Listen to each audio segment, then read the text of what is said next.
So her question is, I said the less expectations you have, the happier you would be. What is then the point of being in a relationship to begin with? A lot of people are happily nodding and saying, yes, that's it. Somebody has spoken up finally. In my book on mindful to mindful, in my book titled Mindful to Mindful, there is an illustration there. And two monks are sitting, and one of them is saying, oh, peace, nirvana, enlightenment. Damn it, I can't handle this pressure anymore. You know, if before I answer your question, I'd like to tell you one thing.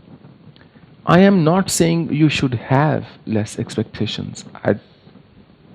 I don't mean to use the word should in my sentences. I don't believe in giving shoulds to people. I'm not saying that you should have less expectations. All I'm saying, if you have less expectations, you are going to be happier. The whole challenge is the other person is in relationship because he or she seeks happiness or something, and you are in it for the same. When you enter into a relationship thinking you need somebody in your life to make you happy, no relationship is going to make you happy. When you think you want to be in a relationship because you want somebody to take care of you, somebody to make you happy, you are not going to find that person. Now also I saw a lot of heads shaking. A lot of women in particular. Yes, absolutely right. I know him, he just doesn't take care. I wish I knew earlier.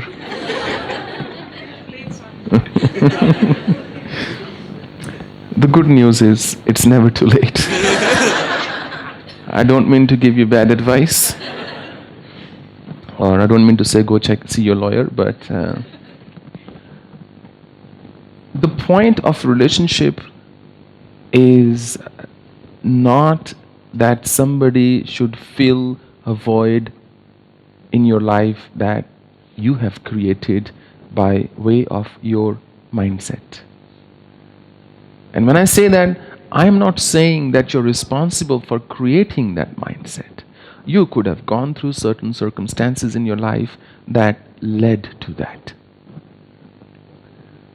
I'm actually saying suffering is because of how we see things in life. And nobody else is responsible for how we see things in life. That's an individual matter. The point of relationship is not that you draw your happiness from the other person, or you draw your joy from the other person. Often people get married thinking, now this person will take care of me eternally. And then very soon they realize it's not actually happening. Because they were looking at some other person for their happiness, they will end up having children, thinking, this person's not giving me that joy, I need somebody else in my life. And I don't want to separate from this person for whatever reason. Maybe because my values say so, or maybe because I actually need that person. Often people don't split because they need the other person. They would like to have access to his or her finances and or the wealth and so on. So somewhere there is a deep need. Or they stay together because of their values. Usually they stay together because of children and children alone. So they'll say, look, ours is not working out, let's make this better. Let's build a common ground and have an offspring. But if a marriage is not functional before having a child, a marriage is not going to get any more functional after having a child. And the whole reason of this is when you are thinking somebody else should make you happy, then you are saddling somebody with what you want. Whereas the single most thing that deep somewhere in your heart everybody aspires for is freedom. When we say we are in love, basically what we are saying, oh, I have the freedom to be myself around this person. When I step out, oh, I have to really spend an hour before the mirror doing my hair and polishing my face and so on. But in front of this person, I can just be myself. That's freedom, where you're not being judged. That's what we call love. But the other person also has a need for freedom. And until that personal space is given, there is not going to be much joy in a relationship. The purpose of relationship is togetherness. The purpose of relationship is a sense of community. All creatures, even those who don't move, inanimate ones, including trees, live in a community. And we do as well. And community, Buddha called it Sangha. And it had existed long before even Buddha came into this world.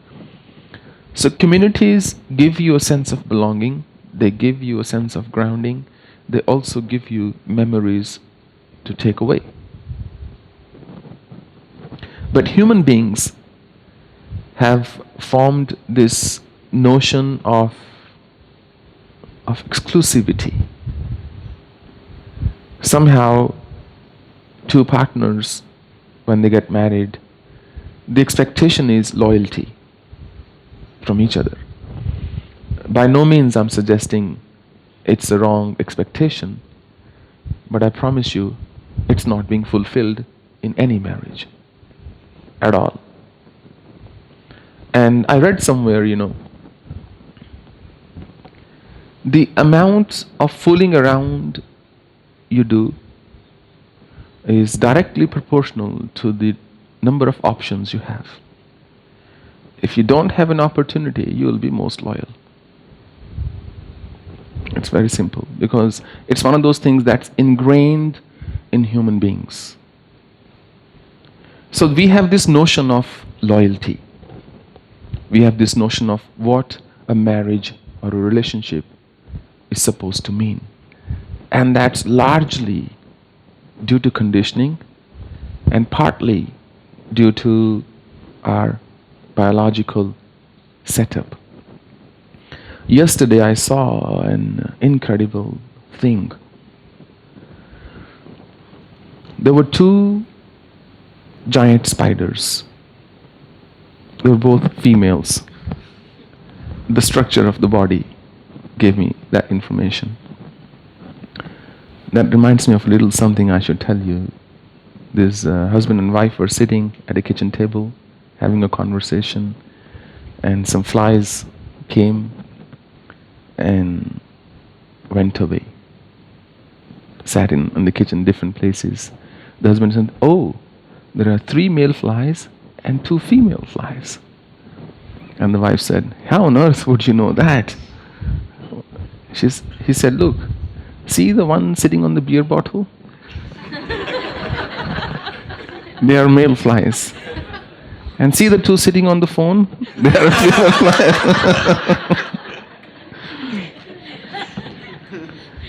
So there is a natural tendency. So yesterday, I saw these 2 spiders. One was slightly dark in color. One wasn't as dark. One was a bit long. The other one wasn't as long. And I have a vacuum cleaner specifically designed for spiders. It's got a transparent collector thing. So I put my vacuum cleaner, I collect them there, and then later we just throw them out. Occasionally they die due to this action, but mostly they don't.